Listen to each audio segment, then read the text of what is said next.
हम किरण निधि होली के सब कोई के बहुत बहुत शुभकामना और बधाई दै छी कि कते सुंदर ये पावन अछि होली। सब रंग अबीर सब आदमी रंगी बिरंगी भेल रहै छी। ई पावन में दुश्मन भी दोस्त बन जाइत अछि। तै पर हम अपने से ई गीत बनेलहुँ हँ आ अपने स्वर में गबै छी। अहाँ सब सुनब, जरूर नीक लागत तो लाइक कमेंट शेयर जरूर करब। यदि कोनो तरह के त्रुटि भेल हैत तो जरूर अहाँ सब कमेंट क के लिखब, ओई गलती के हम सुधारब। तो सुनू ई गीत होली के। फागुन में सब मिली खेलब होरी। फागुन में सब मिली खेलब होरी। फागुन में हो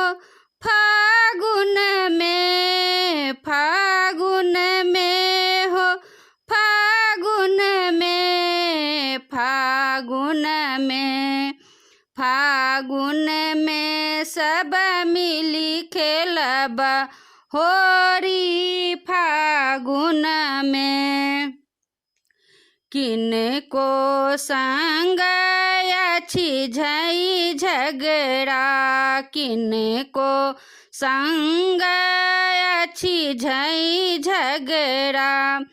सब बिसरी मिलब गरा हो सब बिसरी मिलब गरा। फागुन में सब मिली खेलब होरी।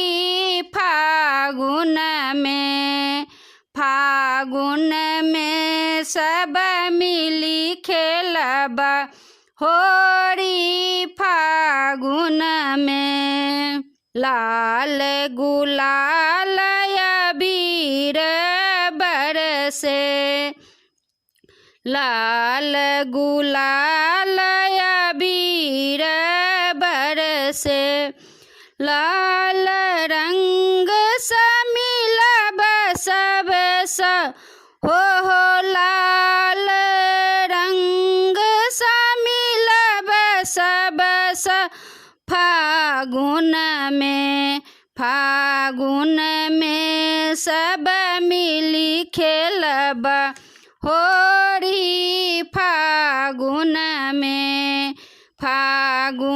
में सब मिली खेलब होरी। फागुन में एक दोसर संग पुआ पूरी बाटी खाएब, एक दोसर संग पुआ पूरी बाटी खाएब।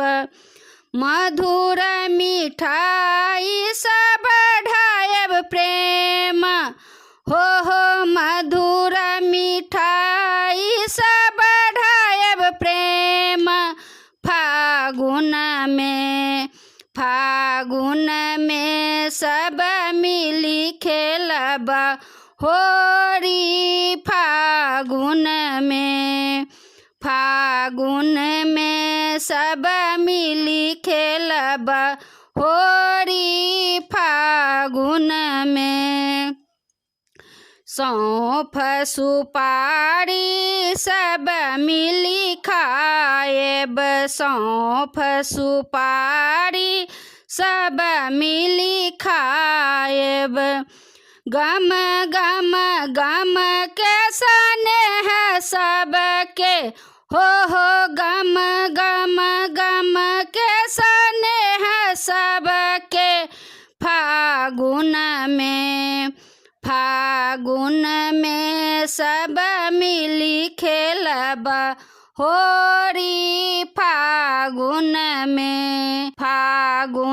में सब मिली खेलब होरी फागुन में